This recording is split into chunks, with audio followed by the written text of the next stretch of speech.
Seruput kopi dulu, Lur. Hari ini kita bahas momen panas di langit dekat Alaska. Aksi saling intip, saling kunci radar, tapi tetap dalam koridor profesional militer. Awak pembom strategis Rusia merekam langsung bagaimana jet tempur Amerika datang melakukan intersepsi. Ini bukan film, ini realita di udara. Yang terlibat di sisi Rusia adalah pembom strategis Tupolev Tu-95MS.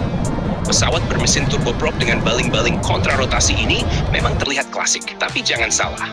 Ia adalah platform pembawa rudal jelajah jarak jauh, tulang punggung deterrence udara Rusia sejak era Perang Dingin sampai sekarang. Biasanya membawa rudal jelajah seperti Kh-55 atau varian modernnya dengan jangkauan ribuan kilometer. Di sisi Amerika, intersepsi dilakukan oleh jet tempur generasi kelima F-35 Lightning II dan didukung F-11 Fighting Falcon. Semua ini berada di bawah koordinasi North American Aerospace Defense Command atau NORAD, Komando Pertahanan Udara Gabungan Amerika dan Kanada yang bertugas mengamankan wilayah udara Amerika Utara.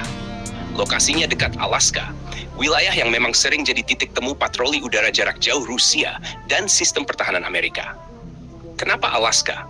Karena secara geografis, jalur terpendek dari Rusia menuju Amerika Utara memang melewati kutub utara. Jadi setiap patroli pembom strategis Rusia ke arah Pasifik Utara hampir pasti akan disambut. Selain F-35 dan F-11, NORAD juga mengerahkan pesawat peringatan dini Boeing E-3 Sentry. Pesawat dengan radar piringan besar di atas badan ini berfungsi sebagai mata di langit. Dia memantau pergerakan, mengatur taktik intersepsi, dan memastikan semua berjalan terkendali. Untuk menjaga endurance di udara, Amerika bahkan menyiagakan tanker KC-135 Stratotanker. Dari sisi Rusia, Tu-95MS tidak terbang sendirian. Mereka biasanya dikawal jet tempur berat Sukhoi Su-35, salah satu pesawat tempur paling maneuverable dengan radar Irbis-A yang punya jangkauan deteksi jauh. Selain itu, Rusia juga membawa pesawat peringatan dini Berev A-50, yang fungsinya mirip E-3 Sentry, mengawasi ruang udara dan mengordinasikan formasi. Sekarang kita masuk ke analisis taktisnya. Pertama, dari sisi Rusia. Mengirim Tu-95MS ke dekat Alaska bukan hal baru. Ini adalah patroli jarak jauh rutin untuk menunjukkan kemampuan proyeksi kekuatan. Tu-95MS tidak perlu masuk wilayah udara Amerika untuk menjadi ancaman. Dengan rudal jelajah jarak jauh, ia bisa meluncurkan senjata dari jarak aman. Jadi secara doktrin, misi ini lebih ke demonstrasi kesiapan dan latihan navigasi jarak jauh. Kedua, dari sisi Amerika. Begitu radar peringatan dini mendeteksi formasi Rusia mendekati Air Defense Identification Zone atau ADIZ, prosedur intersepsi langsung dijalankan. Penting dicatat, ADIZ bukan wilayah udara nasional. Itu adalah zona identifikasi dini. Artinya pesawat asing boleh berada di sana, tapi akan diidentifikasi dan dibayangi. Kenapa F-35 diterjunkan? Karena F-35 punya sensor fusion dan kemampuan stealth. Dia bisa mendekati target tanpa mudah terdeteksi, mengumpulkan data elektronik, merekam sinyal radar lawan, dan mengirimkan data itu secara real-time ke jaringan komando.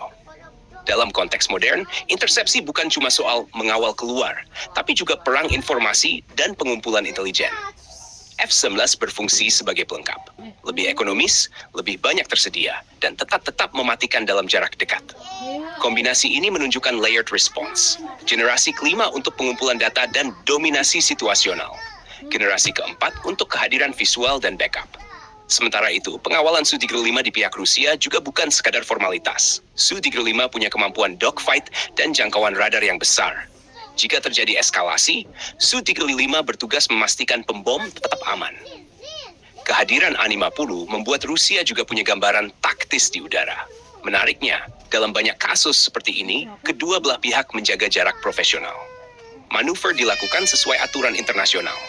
Biasanya jet tempur akan mendekat dari samping, memperlihatkan identitas, lalu membayangi. Awak Tu-95 merekam karena ini juga bagian dari pesan strategis. Menunjukkan bahwa mereka tetap tenang dan percaya diri meski dibayangi jet canggih Amerika. Secara strategis, kejadian seperti ini adalah bentuk komunikasi militer. Rusia ingin menunjukkan bahwa armada pembom strategisnya tetap aktif dan mampu menjangkau dekat wilayah Amerika. Amerika ingin menunjukkan bahwa setiap pergerakan akan terdeteksi dan direspons cepat. Ini juga memperlihatkan pentingnya Alaska